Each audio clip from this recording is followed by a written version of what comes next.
Doctor Sreevarma ஆயுள் தரும் ஆயுர்வேதா அறுவை சிகிச்சையில்லா குணம் ஆயுள் கால நிவாரணம். Yesterday courier private limited. Domestic international cargo உங்கள் இல்லம் தேடி வந்து கொரியர் புக்கிங் டெலிவரி செய்து தரப்படும். அளவற்ற அருளாளனும் நிகரற்ற அன்புடையனுமாகிய எல்லாம் வல்ல ஏக வல்லவனான இறைவனின் திருப்பெயரால் தொடங்குகின்றேன். மதுரை மாநகரிலே எழுச்சி மிகுந்த பேரணி, அதை தொடர்ந்து இங்கு நடைபெற்று வரக்கூடிய இந்த மாநாட்டிலே பங்கு கொண்டு சிறப்பான முறையிலே உரையாற்றி அமர்ந்திருக்கின்ற நமது மாநாட்டின் சிறப்பு அழைப்பாளர்களாக வந்திருக்கக்கூடிய அருட்தந்தை முனைவர் ஜெகத் கஸ்பர் அவர்களை, தவத்திரு திருவடிக்குடி சுவாமிகள் அவர்களை,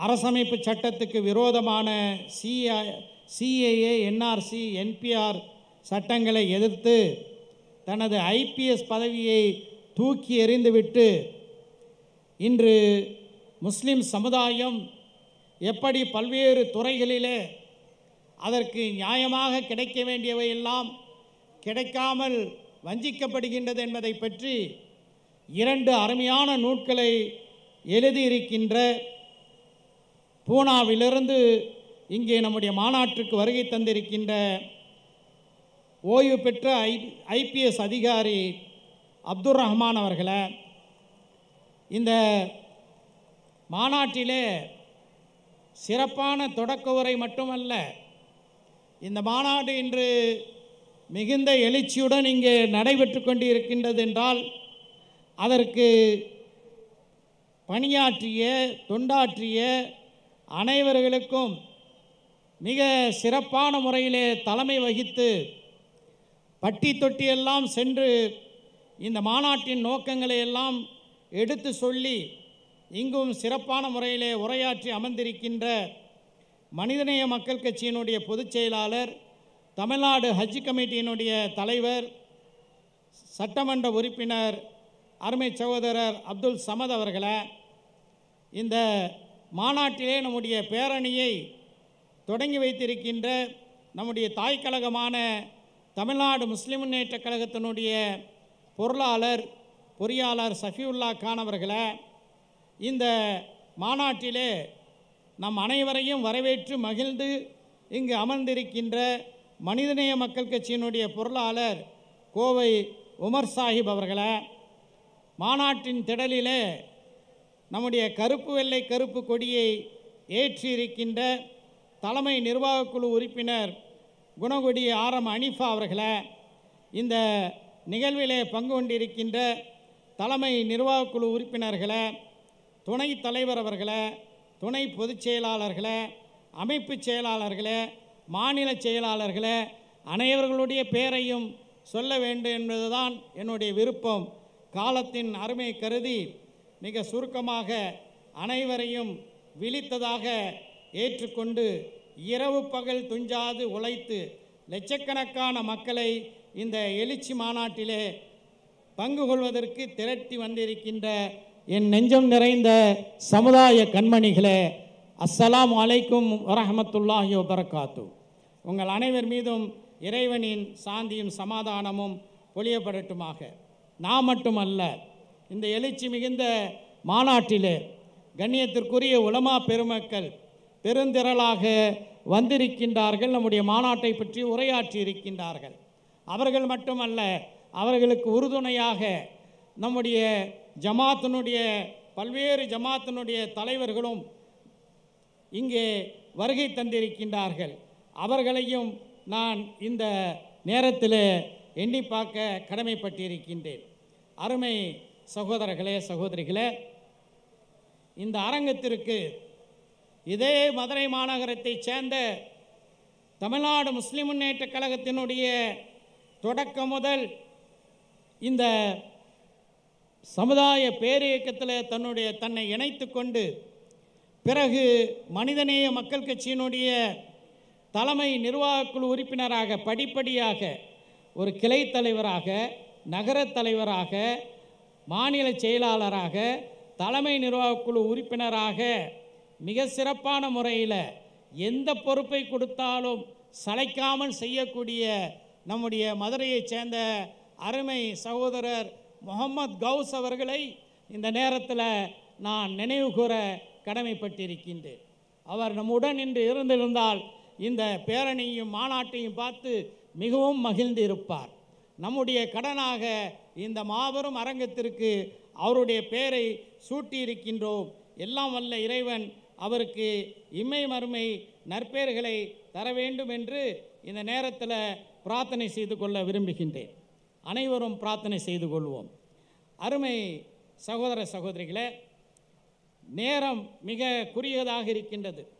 நீண்ட தூரம் பயணித்து பேரணியிலும் நடந்து வந்து இருக்கக்கூடிய உங்களை மேலும் நான் காத்திருக்க வைக்க விரும்பவில்லை. அதே நேரத்தில் சில முக்கியமான செய்திகளை மட்டும் சுருக்கமாக உங்களுக்கு எடுத்துரைக்க விரும்புகின்றேன்.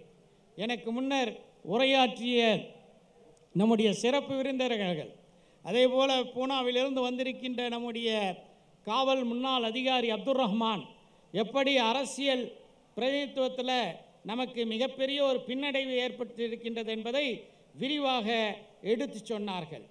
நாம் இந்த நாட்டில் இன்று இந்தியாவிலே வாழக்கூடிய முஸ்லீம்களாக இருக்கக்கூடிய நாம், நமக்கு ஒரு சாய்ஸ், நமக்கு ஒரு தேர்வு செய்யக்கூடிய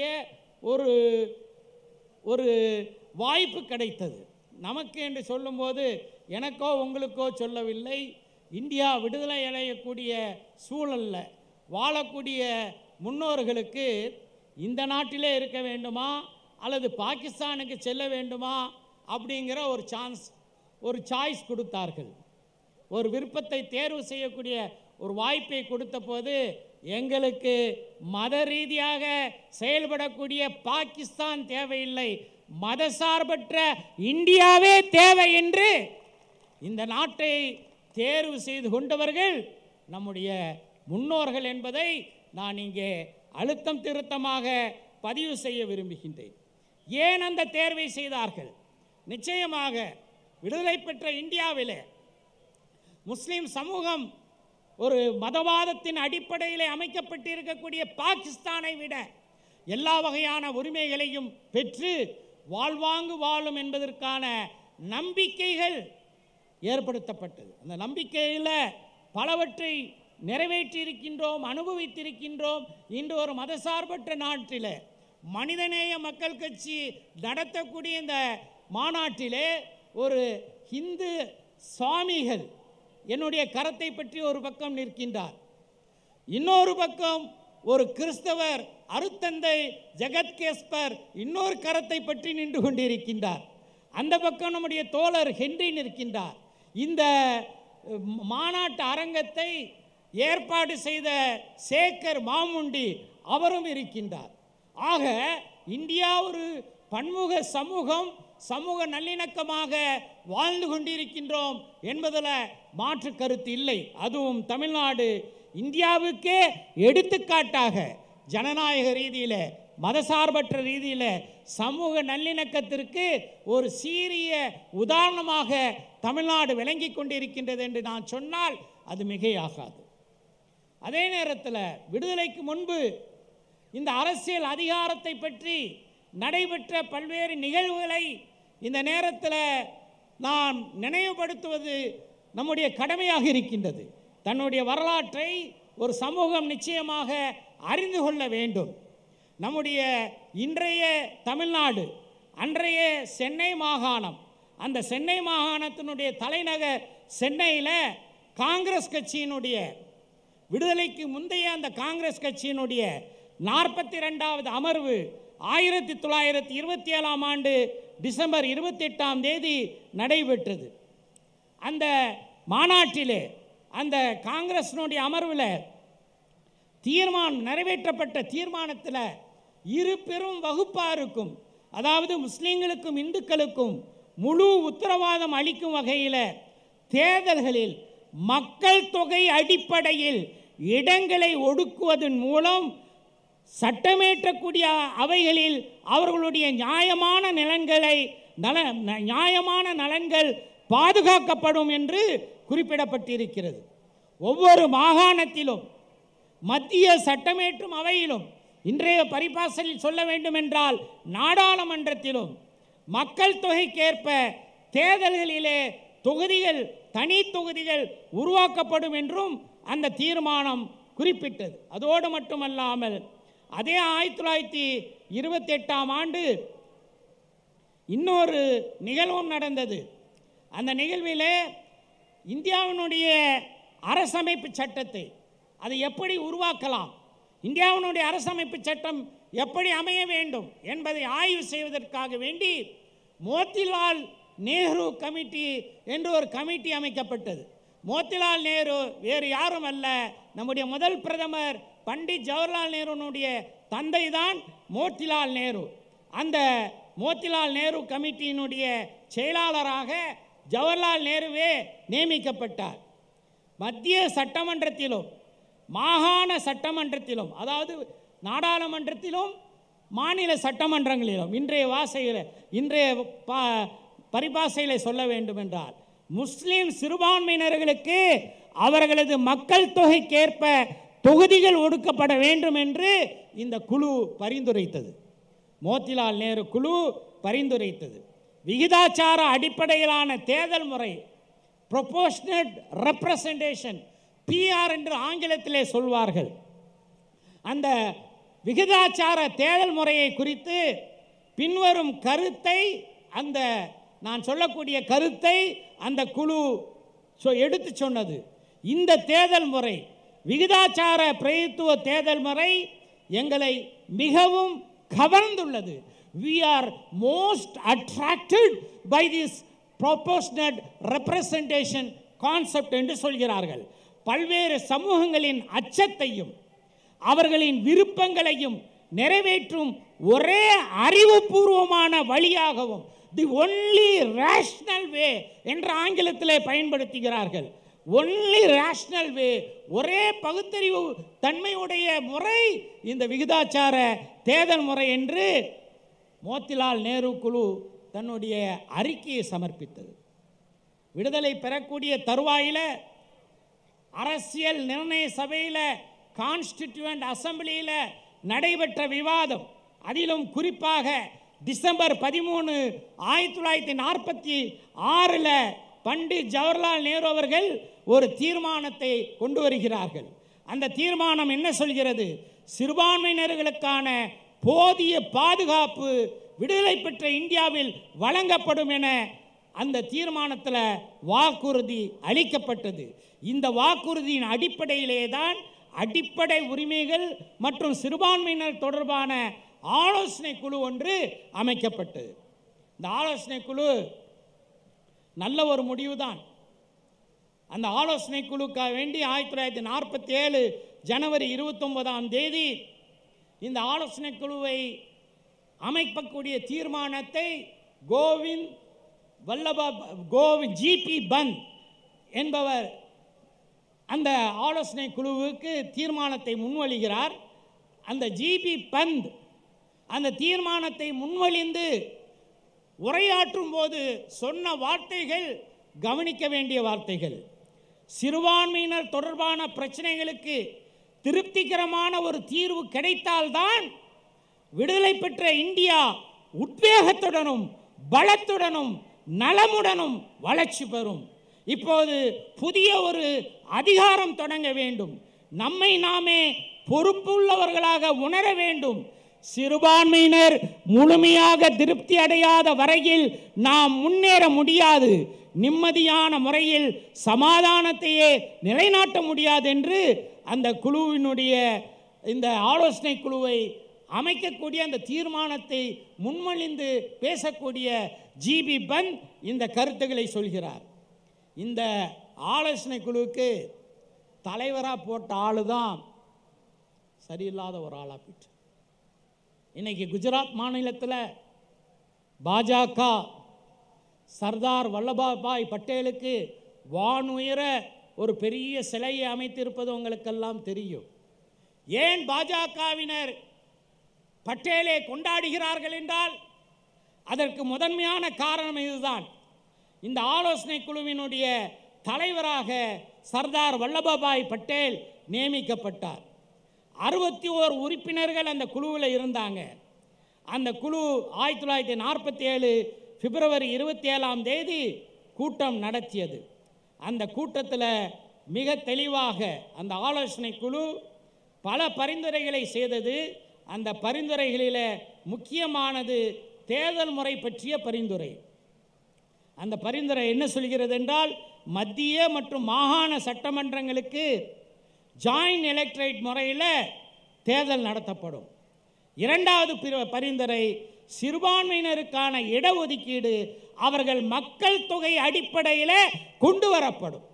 இந்த பரிந்துரையை செய்தது. இந்த பரிந்துரைக்கு பிறகு அந்த ஓட்டெடுப்பு நடைபெறுகிறது. அந்த ஓட்டெடுப்பு தோற்கடிக்கப்படுகிறது. இந்த கான்ஸ்டிடியூண்ட் அசம்பிளியில், இந்த ஆலோசனை குழுவில் இடம்பெற்றவர் கண்ணியத்துக்குரிய முகமது இஸ்மாயில் சாஹிப் இடம்பெற்றிருக்கிறார். சாதுல்லா என்று சொல்லக்கூடிய ஒரு பிரபலமான விடுதலை போராட்ட வீரர், அறிவார்ந்த அறிஞர் இடம்பெற்றிருக்கிறார். இவர்களெல்லாம் இடம்பெற்றிருந்தும் அவர்கள் கடுமையான எதிர்ப்பை தெரிவித்த பிறகும் கூட இந்த தனி மக்கள் தொகைக்கேற்ப முஸ்லீம்களுக்கு, சிறுபான்மையினர்களுக்கு தொகுதிகள் ஒதுக்கப்படும் என்ற அந்த தீர்மானம் தோல்வியடையக்கூடிய ஒரு சூழலில் அதற்கு மாற்றாக தான் 1948 இந்த நம்முடைய அரசமைப்பு சட்டத்தினுடைய வரைபாட்டில் பாகம் 14ஆக விதிகள் 292 முதல் 295 வரை சிறுபான்மையினர்களுக்கான விதிகள் சேர்க்கப்பட்டு தனி தொகுதியை பறித்துவிட்டு இந்த உரிமைகளை எல்லாம் தந்தார்கள். இது ஒரு பக்கம் இருக்கட்டும். சர்வதேச அளவில், பன்னாட்டு அளவில் இன்றைக்கு இந்த மேடையில் என்னுடைய அருமை சகோதரர், நெஞ்சம் நிறைந்த சகோதரர் ஹென்றி திஃபேன் அமர்ந்திருக்கின்றார். ஐநாவினுடைய பல்வேறு மன்றங்களிலே இடம்பெற்றவர். ஐநா என்ன சொல்கிறது?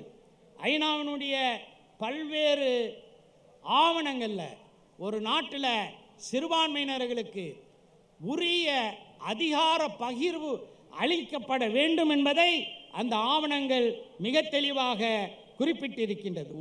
உதாரணமாக சொல்ல வேண்டும் என்றால், தேசிய சிறுபான்மையினரை பாதுகாப்பதற்கான வரையறை FCNM என்று அதற்கு சுருக்கமாக சொல்வார்கள்.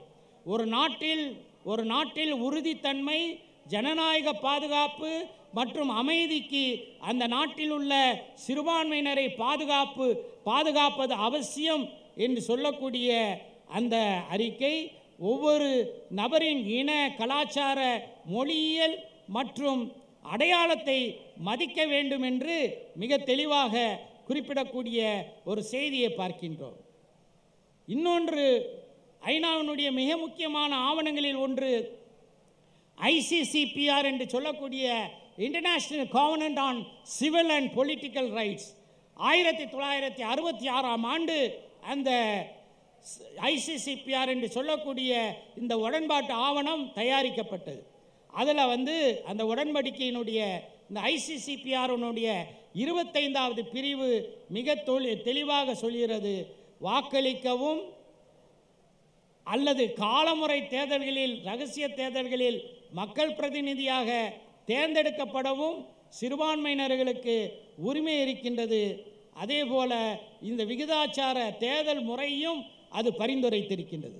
1992 ஏற்றப்பட்ட UN declaration on minority rights, சிறுபான்மை உரிமைகளுக்கான சர்வதேச பிரகடனம், அந்த பிரகடனத்தினுடைய 2.2 அந்த ஆர்டிக்கல், அந்த விதி என்ன சொல்கிறது என்றால், சிறுபான்மையினரின் மக்கள் கலாச்சார, மத, சமூக, பொருளாதார மற்றும் பொது வாழ்வில் திறம்பட பங்கேற்க அவர்களுக்கு உரிமை உண்டு என்று சொல்லி அரசியல் பங்கேற்பு சிறுபான்மையினரின் நிலைப்பாடுகளை மிக தெளிவாக இந்த ICCPR UN declaration on minority ரைட்ஸினுடைய 2 பிரிவு 2 அதுக்கு உபப்பிரிவு 3 சொல்லக்கூடிய ஒரு சூழலை பார்க்கின்றோம்.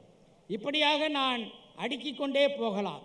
இந்த விகிதாச்சார விகிதாச்சார பிரதித்துவம் குறித்து ஜெர்மனியில் பிரான்ஸ்பர்க்கில் 1999ஆம் ஆண்டு மே மாதம் 2ஆம் தேதி நடைபெற்ற அந்த ஐரோப்பா யூனியனுடைய ஒரு மாநாட்டில் சிறுபான்மையினர்களுக்கு விகிதாச்சார பிரதித்துவம் கட்டாயம் தரப்பட வேண்டும் என்று அந்த அறிக்கை சொல்கிறது. இப்படியாக நான் சொல்லிக்கொண்டே போகலாம். ஆனால் இன்றைக்கு என்ன நடைபெற்று இருக்கின்றது? எனக்கு முன்னர் உரையாற்றியவர்கள் குறிப்பிட்டது போல, குறிப்பாக நம்முடைய ஐபிஎஸ் அதிகாரி அப்துல் ரஹ்மான் அவர்கள் குறிப்பிட்டது போல 75 ஆண்டு கால துடிப்பான நம்முடைய நாடாளுமன்ற ஜனநாயகத்தில் முஸ்லீம்களுக்கு நாடாளுமன்றத்திலும் சரி, மாநில சட்டமன்றங்களிலும் சரி, அல்லது உள்ளாட்சி அமைப்புகளிலும் சரி உரிய பிரதித்துவம் கிடைக்கவில்லை என்பதுதான் யதார்த்தமான உண்மையாக இருக்கிறது.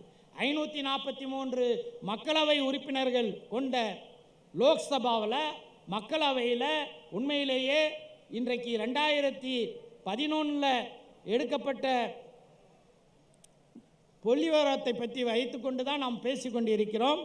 இன்றைக்கு முஸ்லீம்களுடைய அகில இந்திய அளவில் முஸ்லீம்களுடைய சதவீதம் 15 விழுக்காடு என்று சொன்னால் 543 லோக்சபா உறுப்பினர்களில் 80 பேர் முஸ்லீம்களாக இருக்க வேண்டும். 233 பேர் கொண்ட மாநிலங்களவையில் 6.44 விழுக்காடு மட்டும்தான் முஸ்லீம்களாக இருக்கக்கூடிய சூழலை பார்க்கின்றோம். இந்தியா முழுவதும் 28 மாநிலங்கள் இருக்கின்றது. ஆனால் இந்த 28 மாநிலங்களிலும் யூனியன் பிரதேசம் என்று சொல்லக்கூடிய ஒன்றிய ஆளுகை பகுதியிலிருந்தும் முஸ்லீம்கள் 28 மாநிலங்களில் 12 மாநிலங்களில் மட்டும்தான், அதே போல் 3 யூனியன் பிரதேசங்களில் மட்டும்தான் முஸ்லீம் உறுப்பினர்கள், நாடாளுமன்ற உறுப்பினர்கள் தேர்ந்தெடுக்கப்பட்டிருக்கக்கூடிய ஒரு சூழலை பார்க்கின்றோம்.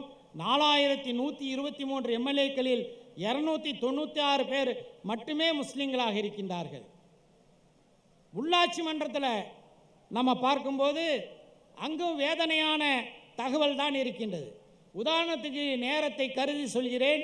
சென்னை மாநகராட்சியில் முஸ்லீம்களுடைய எண்ணிக்கை சென்னை மாநகராட்சியில் மட்டும் 9.45 விழுக்காடு. 200 கவுன்சிலர்கள் இருக்கிறார்கள் சென்னை மாநகராட்சியில். இதில் நம்முடைய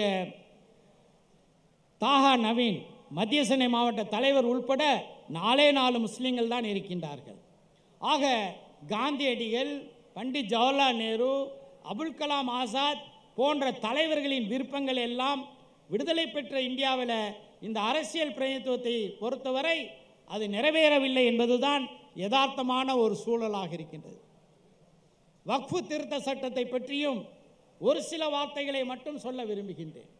அர்த்த ராத்திரியில் நாடாளுமன்றத்தினுடைய 2 அவைகளிலும் இந்த வக்ஃபு திருத்த சட்டம் கொண்டு வரப்பட்டது. இந்த வக்ஃபு திருத்த சட்டம் என்பது உண்மையிலேயே திருத்த சட்டம் அல்ல. என்ன சொல்கிறாங்க?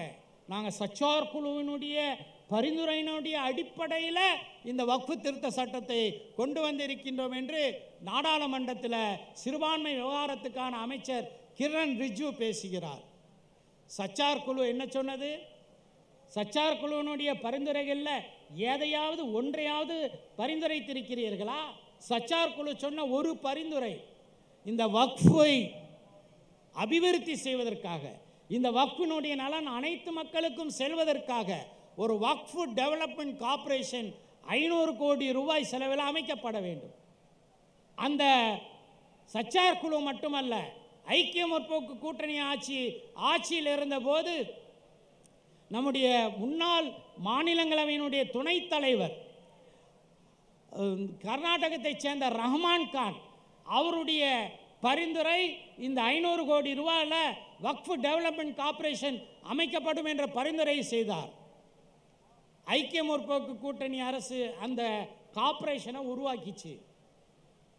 வக்ஃபை டெவலப்மெண்ட் பண்ணுறாங்களாம். கிரண் ராஜு சொல்கிறார். இந்த வக்ஃபு டெவலப்மெண்ட் கார்ப்பரேஷனையே முடக்கி போட்டாங்க.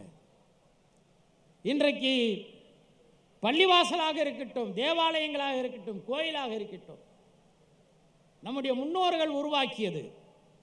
அந்த கோயில்கள், சர்ச்சுகள், பள்ளிவாசல்களுக்கு அதுக்குரிய ஆவணங்கள் இருக்குமா என்று கேட்டீர்கள் என்றால் ஆவணங்கள் எதுவும் பெரும்பாலும் இருப்பதற்கான வாய்ப்புகள் இல்லை.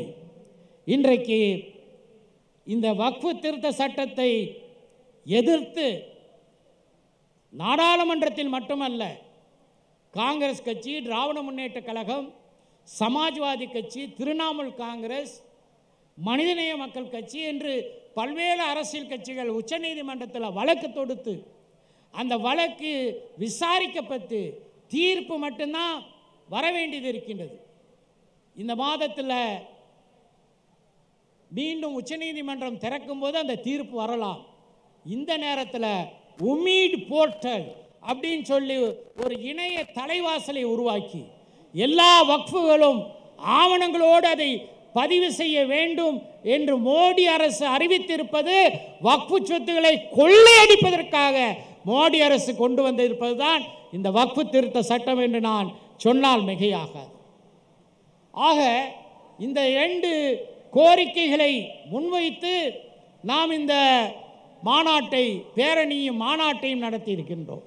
அரசியல் அதிகாரத்தை பொறுத்த வரைக்கும் இங்கு பேசிய நம்முடைய அன்புக்குரிய அருத்தந்தை ஜெகத் கஸ்பர் பல்வேறு கோரிக்கைகளை வைத்தார். மிக முக்கியமாக அரசியல் அதிகாரத்தை பொறுத்த வரைக்கும் ஒன்றை தெளிவாக சொல்லிக்கொள்ள விரும்புகின்றோம். பீப்புள்ஸ் ரெப்ரசன்டேஷன் ஆக்ட், அதாவது மக்கள் பிரதிநிதித்துவ சட்டத்தில் திருத்தம் கொண்டு வந்து காந்தியடிகளும் நேருவும் அதே போல் ஆசாதும் கனவு கண்ட அந்த அரசியல் அதிகாரத்தை சிறுபான்மை மக்களுக்கு கொண்டு வரக்கூடிய அந்த நிலையை ஏற்படுத்த வேண்டும். இந்த வக்ஃபு திருத்த சட்டத்தை பொறுத்த வரைக்கும் ஒன்றை தெளிவாக சொல்லிக்கொள்ள விரும்புகிறோம். இது ஒரு விழிப்புணர்வை ஏற்படுத்துவதற்காக நாங்கள் நடத்தக்கூடிய மாநாடு. சில வாரங்களுக்கு முன்பு பீகார் தலைநகரம் பட்னாவில் இந்த வக்ஃபு திருத்த சட்டத்தை எதிர்த்து மிக பிரமாதமான ஒரு பேரணி நடைபெற்றது. ஏதோ இந்த முஸ்லீம் சமுதாயம் உறங்கி கிடக்காது. எங்களுக்கு விவசாய சொந்தங்கள் நன்றாக மோடி அரசை எப்படி அடிபணிய வைக்க வேண்டும் என்பதற்கு தெளிவான எடுத்துக்காட்டாக விவசாய சகோதரர்கள் இருக்கிறார்கள். இந்த மோடி அரசு கொண்டு வந்த 3 வேளாண் சட்டங்களை எதிர்த்து 1 வாரமா, 1 மாசமா, 1 வருடம் போராடினார்கள். யாருக்குமே சரணடையாத மோடி அரசு விவசாயிகளுக்கு சரணடைந்தது. அந்த 3 வேளாண் சட்டங்களிலும் திருத்தம் கொண்டு வரப்பட்டது. அதேபோல இந்த வக்ஃபு திருத்த சட்டத்தை வரலாறு என்ற குப்பை தொட்டியிலே வீசக்கூடிய வரையில நம்முடைய போராட்டங்கள் நிச்சயமாக நடக்கும். அருமை சகோதர சகோதரிகளே, இன்று மதுரை மாநகரிலே மிக சிறப்பான முறையில் கம்பீரமான ஒரு அணிவகுப்பை நம்முடைய மனிதநேய மக்கள் கட்சியினுடைய தொண்டர்கள், நம்முடைய தலைமை பிரதிநிதி கோவை சுல்தான் அவர்களுடைய ஒருங்கிணைப்பில் கோவை மாவட்ட நிர்வாகமும் மற்ற மாவட்ட நிர்வாகங்களும் ஒருங்கிணைந்து மிக கம்பீரமான அணிவகுப்பை நடத்தி இருக்கின்றார்கள். அதேபோல இந்த மாநாட்டினுடைய மிக சிறப்பான ஒரு அம்சம் என்னவென்றால் மகளிருடைய பங்களிப்பு. மிக சீரிய ஒரு பங்களிப்பை தந்த மகளிர் அணியினுடைய அனைத்து நிர்வாகிகளுக்கும் மனிதநேய மக்கள் கட்சியின் சார்பாக என்னுடைய நெஞ்சார்ந்த நன்றியை இந்த நேரத்தில் தெரிவித்துக் கொள்ள விரும்புகின்றேன். இது ஒரு விழிப்புணர்வை ஏற்படுத்துவதற்காக நடத்தப்படக்கூடிய கூட்டம்தான். அப்துல் ரஹ்மான் அவர்கள் கூட சொன்னார்கள், அடுத்த சட்டமன்ற தேர்தலில் மனிதநேய மக்கள் கட்சிக்கு குறைந்தது 10 இடங்கள் கொடுக்க வேண்டும் என்று. நான் ஒன்றை சொல்லிக்கொள்ள விரும்புகின்றேன். எந்த சுயநலத்திற்காக வேண்டியும் மனிதநேய மக்கள் கட்சி இந்த மாநாட்டை நடத்தவில்லை. அடுத்த சட்டமன்ற தேர்தலில் மாமகவினுடைய எம்எல்ஏக்களுடைய எண்ணிக்கையை அதிகரிக்க வேண்டும் என்ற நோக்கத்திற்காக நடத்தப்படக்கூடிய மாநாடு அல்ல. நாங்கள் நினைப்பது எங்களுடைய அடுத்த தலைமுறை இந்த நாட்டிலே சுபிட்சமாக வாழ வேண்டும் என்பதற்காக வேண்டிதான் இத்துணை கோரிக்கைகளையும் நாங்கள் முன்வைக்கின்றோம். எங்களுக்கு மட்டுமல்ல, திராவிட முன்னேற்ற கழகத்திலும் முஸ்லீம்கள் இருக்கிறார்கள், காங்கிரஸ் கட்சியிலும் இருக்கிறார்கள், இடதுசாரி கட்சியிலும் இருக்கிறார்கள், அதே போல் நமது கூட்டணியில் உள்ள பல்வேறு கட்சிகளிலும் இருக்கிறார்கள். ஏன் எதிர்த்து நிற்கக்கூடிய அதிமுகவிலும் இருக்கின்றார்கள். What we wanted is fair representation to by all the parties to the minority Muslim community. எல்லா அரசியல் கட்சிகளும் தங்களுடைய கட்சி நலனுக்காக உழைக்கக்கூடிய அந்த முஸ்லிம்களுக்கு உரிய பிரதித்துவத்தை தர வேண்டும் என்பதுதான் நம்முடைய நோக்கம். அந்த நோக்கத்திற்காக வேண்டி இந்த மாநாட்டிற்கான பேரணிக்கான மாநாட்டிற்கான தயாரிப்பில் நம்முடைய பொதுச் செயலாளர் அப்துல் சமத் அவர்கள் பல்வேறு மாவட்டங்களுக்கு, அதே போல் நம்முடைய தலைமை நிர்வாகிகள் பல்வேறு மாவட்டங்களுக்கு, நானும் சில மாவட்டங்களுக்கு சென்று ஜமாத்தார்களும் உலமா பெருமக்களும் நாம் வைத்த இந்த கோரிக்கையை, இந்த கோரிக்கையினுடைய முக்கியத்துவத்தை தி community felt that this is the right time to make this demand. இந்த கோரிக்கை வைப்பதற்கு இது சரியான தருணம் என்று உணர்ந்தார்கள். மட்டுமல்லாமல் இவ்வளவு நாளாக இந்த அரசியல் பிரதித்துவத்தை பற்றி நீங்கள் ஏன் குரல் எழுப்பவில்லை? இப்போது எழுப்பியிருக்கிறீர்கள். இந்த சமுதாயம், தமிழ்நாட்டில் வாழக்கூடிய சிறுபான்மை முஸ்லிம் சமுதாயம் மனிதநேய மக்கள் கட்சிக்கு பின்னால் அணிவகுத்து நிற்கின்றது என்பதற்கான எடுத்துக்காட்டாக தான் இந்த மாபெரும் பேரணியும் மாநாட்டையும் நாம் நடத்தியிருக்கின்றோம். இதற்காக உழைத்த குறிப்பாக நம்முடைய மதுரை வடக்கு மாவட்டம், நம்முடைய சீனி அகமது அவர்கள் தலைமையிலான மதுரை வடக்கு மாவட்டம், நம்முடைய ஷேக் இப்ராஹிம் அவர்கள் தலைமையிலான மதுரை தெற்கு மாவட்டம் மிக சிறப்பான முறையில் இந்த மாநாட்டை வெற்றிகரமாக நடத்துவதற்கு பாடுபட்டிருக்கிறார்கள். அதுக்காக மற்ற மாவட்ட தலைவர்களை நான் குறை சொல்லலை. மதுரை மாவட்டங்கிறது மிகப்பெரிய கோடீஸ்வரர்கள் முஸ்லீம்களாக வாழக்கூடிய ஒரு ஊர் இல்லை, சாதாரண சாமானிய மக்கள் வாழக்கூடிய ஊர். அந்த ஊரில் இவ்வளவு பிரமாதமாக அன்றாட கூலி தொழிலாளர்கள் மனிதநேய மக்கள் கட்சியில் இருக்கக்கூடியவர்கள். ஒரு அமைச்சர் கூட சொன்னார், ஒரு குறிப்பிட்ட கட்சியை பார்த்து சொன்னார், அதில் பாய் அவங்க எல்லாம் முதலாளிகளாக இருப்பாங்க, உங்கள்கிட்ட இருக்கிறவங்க அத்தனை பேரும் தொழிலாளர்கள், அத்தனை பேரும் களப்போராளிகள் என்று ஒரு மாண்புமிகு அமைச்சர் அவர்களை நாங்கள் பார்க்கும்போதெல்லாம் சொன்னாங்க. இந்த சாதாரண சாமானிய மக்களுடைய குரல் வீண் போகாது. இன்ஷா அல்லாஹ் இறைவனுடைய நாட்டப்படி நம்முடைய கோரிக்கைகள் அரசியல் அதிகாரத்தில் உரிய பங்களிப்பை, உரிய பிரதித்துவத்தை பெறும் வரை, இந்த வக்ஃபு திருத்த சட்டத்தை குப்பை கூடையில் தூக்கி எறியும் வரை நிச்சயமாக நம்முடைய போராட்டங்களும் நம்முடைய விழிப்புணர்வுகளும் தொடரும். ஜகத் கஸ்பர் அவர்கள் குறிப்பிட்டது போல இந்த பெரிய மாநாடு நடத்திட்டோம், பெரிய அளவில் உழைச்சிட்டோண்டு நீங்கள் உட்கார வேண்டாம். இந்த மாநாட்டினுடைய தீர்மான விளக்க கூட்டங்களை பட்டி தொட்டியெல்லாம் தொடர்ந்து நடத்துவதற்கும் நீங்கள் முன்வர வேண்டும் என்று கேட்டுக்கொண்டு, அருமை சகோதர சகோதரிகளே, நீங்கள் ஊர் திரும்பும்போது பத்திரமாக, வேகம் இல்லாமல் நிதானமான வேகத்துடன் உங்கள் ஊர்களுக்கு திரும்பி செல்ல வேண்டும். இங்கு வந்த ஒவ்வொரு வாகனமும் ஒவ்வொரு சகோதர சகோதரியும் ஊர் சென்று